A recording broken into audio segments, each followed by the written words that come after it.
Good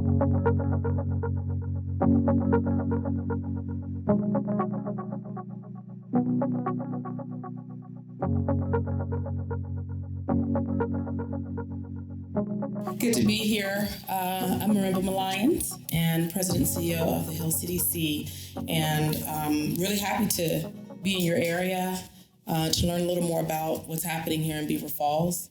Right down the road, in the heart of Pittsburgh, sits a neighborhood called the Historic Hill District.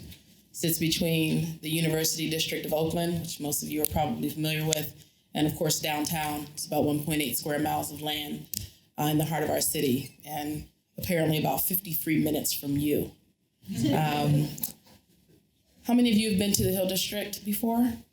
Awesome. Great. A few words or thoughts about the Hill District. It could be good or bad. It could be neutral. Anybody? Any takers? Culture. In transition. Jazz. Recovery. Good words. So you all definitely know a little bit about the Hill District. Well, I want to talk to you about some of the equitable development practices that we are using in the Hill District. And first of all, you all also didn't tell me that I was going to be following a preacher. It's extraordinarily intimidating to follow a preacher here. I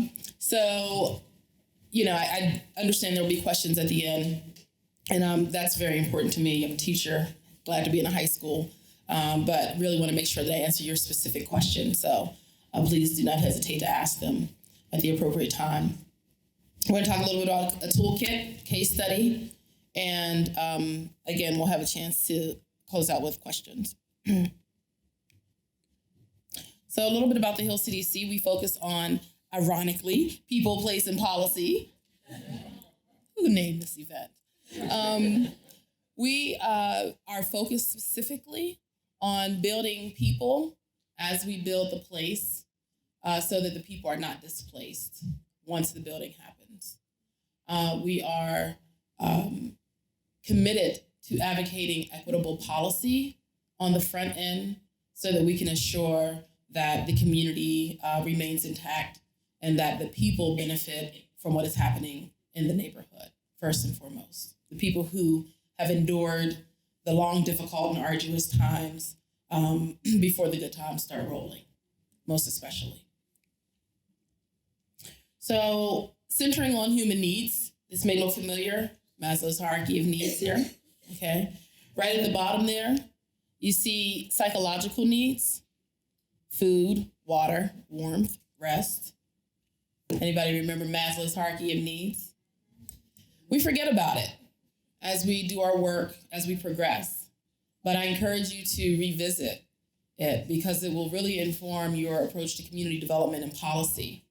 It's very difficult to get someone to envision a future when they don't have security in food, water, safety, rest, those types of things, moving up to belongingness and love, right? So when you have broken families, when you have poverty, when you have addiction, those types of things break down family bonds and community, and it's very difficult to establish belongingness and love.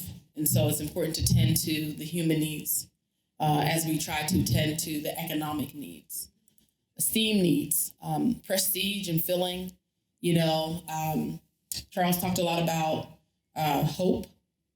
That to me is right in that esteem need. Having hope, having a vision for a future, believing that there is a future, being able to envision yourself in the place that, in that future, whatever that future may be. So as we look at those pictures, do you envision yourself in those pictures? Or are you thinking, it doesn't really look like my kind of place. Like, what's next for me in this development, right? Or that looks great. I've been waiting for that for a long time. So all of this comes from esteem, and that's why it's important also to really be involved in what happens in your community, your city, your county. Because if you are not involved, I can assure you that you will not be reflected in the end goal. I can promise you that for sure, okay? And of course, self-actualization, and we can transfer this to building and places and spaces as well. But, once you have all of these foundational pieces met, you are able to self-actualize, which is where I am most passionate. Young ladies mentioned that I'm a strengths certified coach, which means that I believe that each one of us has natural talents and abilities that others may not have as much of. And so we need all of us at the table in order to actualize as a group and as a community and as individuals. And so we take that same approach. I take that same approach in community building. And I encourage you all to think about that. So what are some of the principles of creating an equitable and resilient community? So resilience is a word that you may be hearing a lot more of these days. I don't know, some of the larger foundations in the country and the world have been giving resilience funds for, environmental issues and all types of other things, and that's extraordinarily important.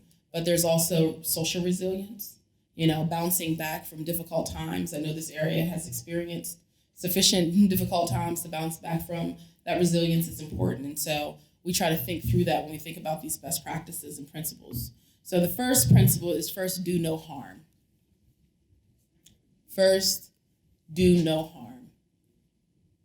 And that applies to us as individuals and to partners and to corporations as they come into our communities and our cities and our counties.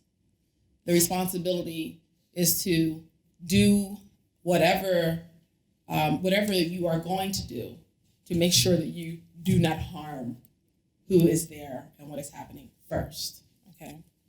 Value financial, human, and environmental capital and incorporate returns on each and all solutions. In other words, you're gonna have to be really intentional, right? In this work of redeveloping community, redeveloping city. You're gonna have to be intentional in every way. How does what we are thinking about have financial value, human, environmental capital, and what are the impacts and returns on all of those things? So in other words, just hearing a new plan or thinking about a new plan probably isn't gonna get us there, right? Because anybody can pitch a great vision, but what happens to the playground that the kids currently play at right now? There really aren't a lot of other play spaces, so now these kids are displaced, but there's a great new shop, right? And a new restaurant, which the community desperately needs. We're gonna have to be intentional about how we design and develop community in every step. And it takes a long time sometimes to do that kind of intentional planning, but it pays off. The returns are huge. I think I accidentally moved forward here. Use more than we waste. Use more waste than we create. Use more waste than we create. Okay, that pretty much speaks for itself. But going down to the next one, generate more energy than we use. And particularly at a stage like this, where you all are, and you have lots of different environmental issues that you're considering, I'm sure. But this also applies to human energy. Keep in mind that that this kind of work does take a considerable amount of commitment, human energy, and ongoing involvement. And so be mindful that when we are gathered like this, when you are gathered like this in the future, that you are honoring people's time, commitment, and investment. So that applies to human energy as well. Create more wealth than we consume. In other words, do not extract wealth from communities that are already struggling. Don't just come because of their land, because of the availability of space, because of their despair, right? Come and create greater wealth than you are consuming. Include more people than you exclude, and deconstruct and man-made social barriers. You talked a lot about barriers between different groups and so forth, so I won't go back over that, but I think that was right on. But include more people than you exclude. That, I think, is great advice, particularly at this time when coalition building seems like it's critically important for this area. Really figuring out how to bring all of the appropriate parties around the table, appreciate that there are going to be differences, but also appreciate that there are going to be points of consensus that can be advanced quickly. Okay? Don't export capital from underserved communities. In other words, center the most vulnerable populations, the people who are the least off, should have the greatest opportunity to thrive. They should, if you can, and it's difficult, if you can look at the world through the least advantaged person in the room, then you're probably much closer to the right track. Okay. Create place that enables beneficial human activity.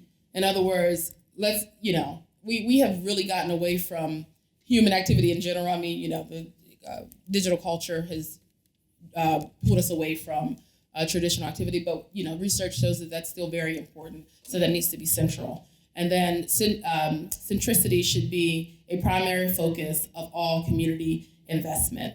And so really just staying centered and focusing on who we are here to serve, okay? And that is Carlton's 9 principles of creating equitable and resilient communities. All right, so the question that I introduced to you today is, what's in your toolkit? What are you doing to advance the agenda that you think is in the best interest of your area?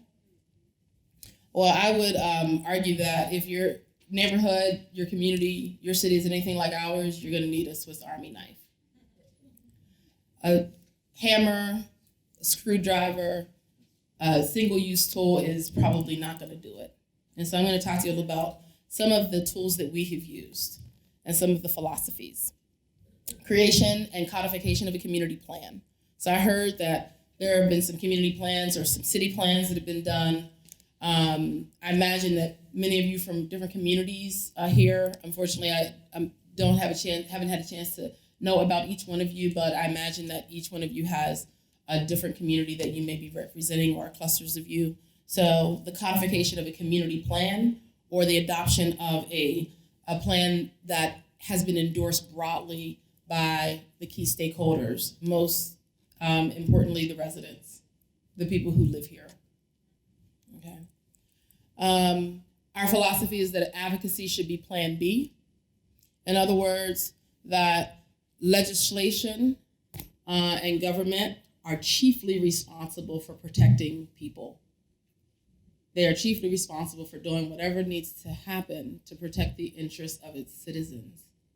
And so what we in the Hill District believe is that it shouldn't be the burden of the residents to have to go to every city planning meeting, to have to go to every city council meeting, to have to go to every mayoral roundtable, and we're all happy to do whatever we can by collaboration, but we believe that it's chiefly, that the elected officials are chiefly responsible for delivering on quality, thoughtful legislation that protects the interests of people.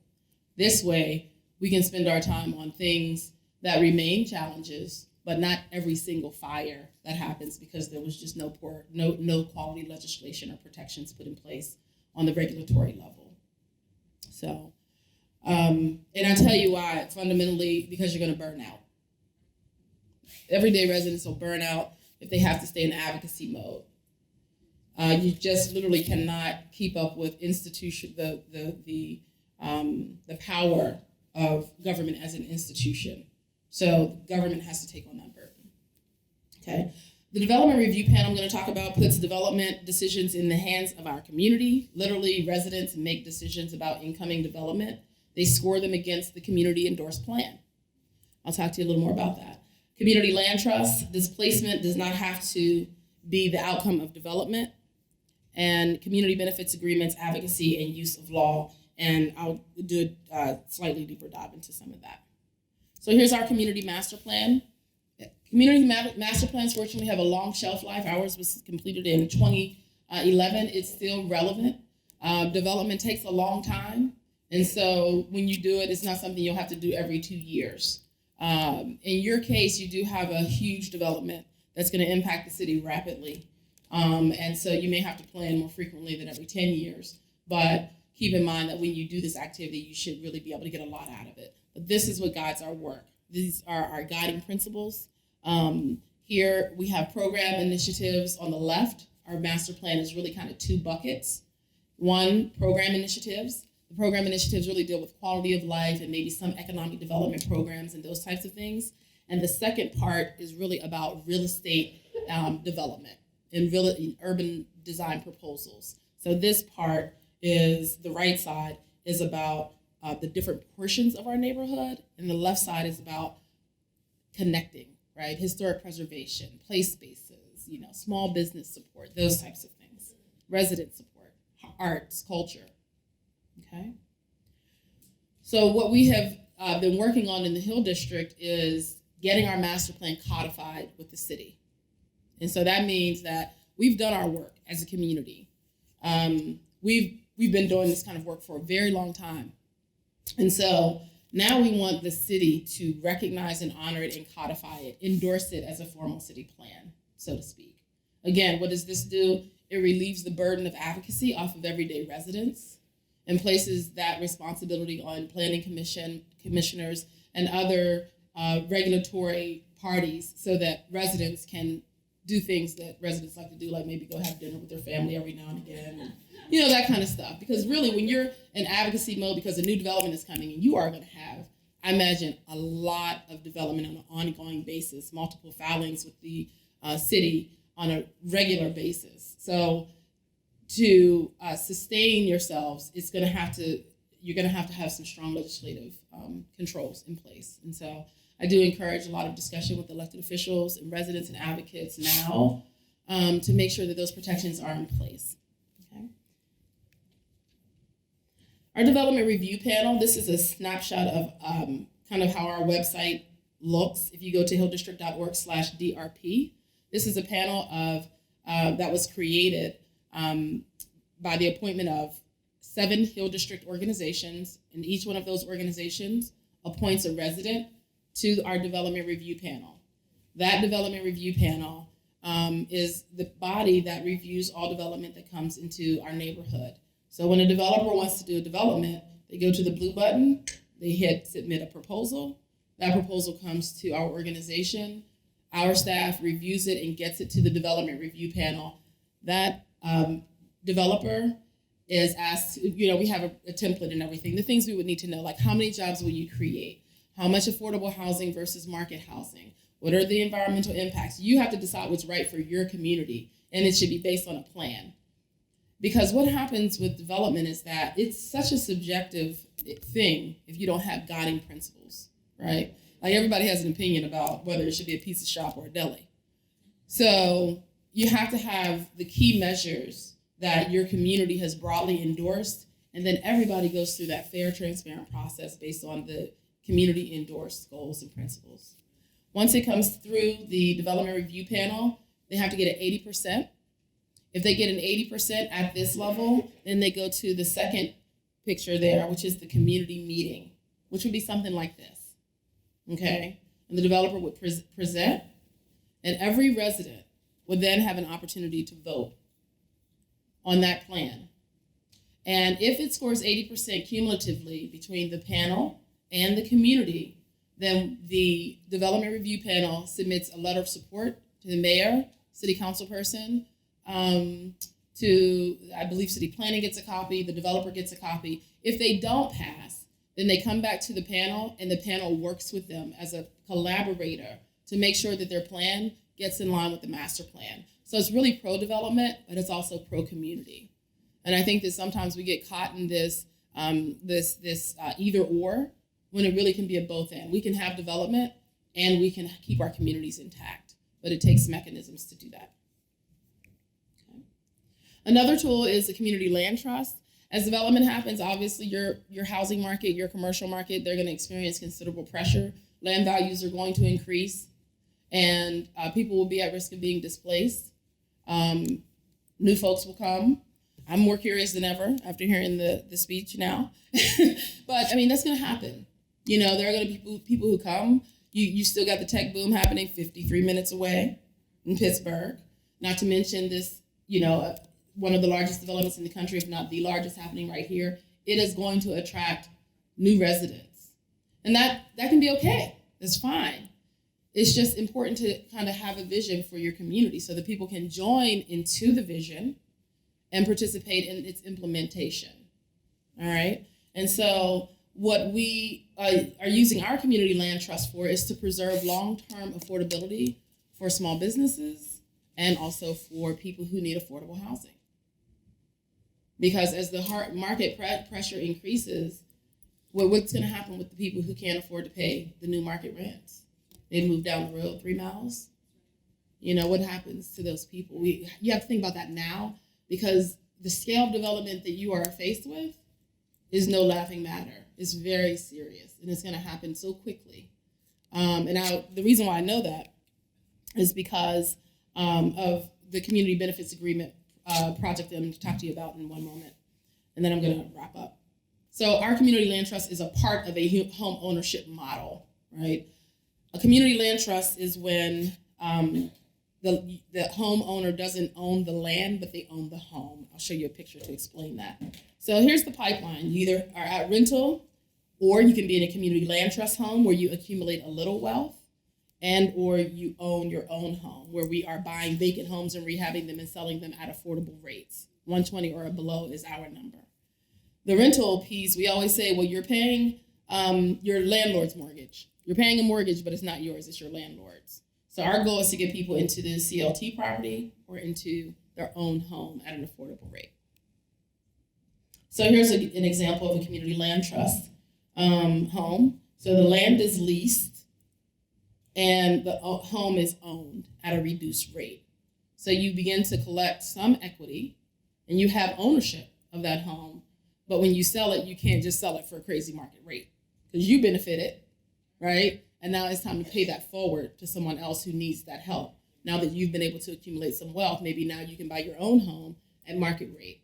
So that's the thinking there. Same thing for a business. All right, let's talk about community benefits agreement really quickly. This is a picture of the Lower Hill District. Anybody been to PPG Paints Arena? All right, that's the Lower Hill District. The Civic Arena was definitely the Lower Hill District. And what you see here was the demolition of the Lower Hill District to make way for the Civic Arena. So the Civic Arena was designed to create a new cultural space in Pittsburgh, a new cultural district. And as a result, it displaced 8,000 businesses, families, and institutions, including a beautiful church called Mother Bethel AME. Okay, that church is now on Wiley Avenue in the Middle Hill District, and the existing church is a shadow of that amazingly beautiful building. At the time, this was thought to be beneficial for the Hill District. This is the mayor and the president and CEO of Pittsburgh's corporate community roundtable. That was thought to be best for the community at the time. And I share that with you because I know you're in that same moment. There's a lot of thinking that has to go around right now to decide or to understand what your future will look like. This was in about probably 1955-ish. Councilman George Evans at the time said, if we demolish the whole Lower Hill District, the entire Hill District, there would be, quote, no social loss. That's the city council person who said that, right? And so fortunately, we hopefully have moved past those times, I hope. But the point of the matter is that it is so important, right, to remember that our elected officials are there to represent our interests. Tax dollars are your money. They are not anyone else's money but yours. It is your money. And I think that we somehow have forgotten that as Americans, that tax dollars, aren't like this, secret pocket of money for government. It's your money. And we have to act accordingly. And so this is a picture of the vision for the Lower Hill District that the city issued. And that was the vision before they demolished those structures. So that just kind of gives you a sense of, the value that was there. Well, the community fortunately erected a billboard at what we call now Freedom Corner. If you've ever been to the Lower Hill, you probably noticed Freedom Corner. It's a monument celebrating the civil rights history of Pittsburgh. And the residents erected a billboard that said, "Attention City Hall and URA," that stands for Urban Redevelopment Authority, "no redevelopment beyond this point. We demand low-income housing for the Lower Hill." Okay, this is the late 50s. So if it had not been for the citizens calling to action and holding accountable the corporate and the political community, the Hill District would have looked like that. You see those buildings didn't stop anytime, like, in any view that we could see. They just keep going. There's a plan for like 11 or 15 of them right on through the whole neighborhood, right? So it was the citizens that saved the neighborhood. And so from that point, there was no more demolition in that moment. Now, there have been a whole set of other issues since then, but I think it's important to recognize that citizens have tremendous power. So the Civic Arena stayed there for quite some time. In 2004, the state of Pennsylvania decided to accept gaming as a stream of revenue in Pennsylvania. And the state said, we need more money, basically. And your tax dollars aren't enough. So we're going to begin to have casinos in Pennsylvania. And we're going to take that revenue, a portion of that revenue, as a state. So they established what's called the Pennsylvania Gaming Control Board in 2004, and the Penguins partnered with a casino operator to propose a casino for the Lower Hill District. Now, you just heard the history of the Lower Hill District. Now, keep in mind that the Lower Hill District never became anything other than a parking lot and the Civic Arena. It was supposed to be an entire cultural district, but it only ever became the Civic Arena and a big parking lot. So here now, 50 plus years later, we have a new proposal to put a casino in our neighborhood.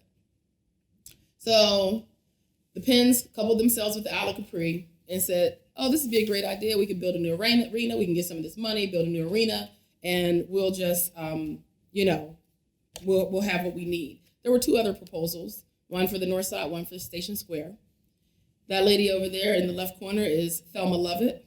There's a YMCA named after her on Center Avenue. And this here is our community. That's Dr. Kimberly Ellis, August Wilson's niece. And these are residents here who came out and said, raise your hand, no games in the Hill. We don't want a casino in our neighborhood, okay? Because if you bring a casino to our neighborhood, it's gonna lead to addiction. It's gonna lead to loss of income. It's gonna lead to broken families. There was a lot of work that was done to create and ask for a community benefits agreement, all right? This shows some of that. So this is our community organizing around we won that battle, the casino battle. We won that. Trust me, lots of folks were surprised, but it is amazing what citizens can do. The casino ended up being on the north side. And in fact, the operator there decided he was gonna invest in the Hill District and proposed that. Well, the community said, before you all start giving away the Hill District, we want you to follow our plan. And we had just a series of meetings. Hill CDC hosted these meetings in many cases. Some were other regulatory meetings. That's the city planning department right there. You all see that one on the far left? That's how we turned out to the City Planning Commission in order to protect our community. Okay. This gives you a sense of the site. That was the Civic Arena being demolished. Those are all of the parking cars. There's the console, now PPG Paints Arena. Okay. And essentially, what we had to do was establish two community benefits agreements. So the Hill District community negotiated, not one, but two community benefits agreement. Anybody know what a community benefits agreement is? Please. Where you negotiate the terms of that presence in your neighborhood and what it will mean for each side. Exactly, where the community negotiates with an entity, normally an entity of great power and influence, the terms by which they are able to develop in their city or their neighborhood. So it's called a community benefits agreement. It's the benefits that the community gets, okay? We have two. One was relative to the development of the PPG Paints Arena, then it was console, and the other was relative to the redevelopment of the 28-acre site. Now, I know you all know by now that the Penns have a new proposed plan for the Lower Hill. There's going to be a music venue. There will be green space. There'll be new housing. FNB has announced that they're going to put their headquarters there. That's First National Bank. So all of that right now is governed by what we call the Executive Management Committee. So that includes myself, our councilman, our mayor, the Pittsburgh Penguins, and a roundtable of other folks, about 8 of us, who meet every 2 weeks to make sure that the negotiated terms in our community benefits agreement are met every step of the way, right? Not aspirationally, because understand that when you're dealing with the amount of money that you are dealing with here in this area and the amount of money we're dealing with on that site, folks like to start using language like aspirational. Well, we want to do our best. We're going to show a good faith effort. But I can tell you that deals of this scale, deals of the scale that we experience and deals of the scale that you experience, there is no business contract that leans on the very mild legal enforcement mechanism of good faith efforts, right? It is best efforts on everything, sometimes commercially reasonable efforts. And my husband's an attorney, so I'm going to stop now. But you get the point that the point is that, one, developments of the scale of the Lower Hill District, the scale of the cracker plant, they do not happen without your money. They don't happen without your money.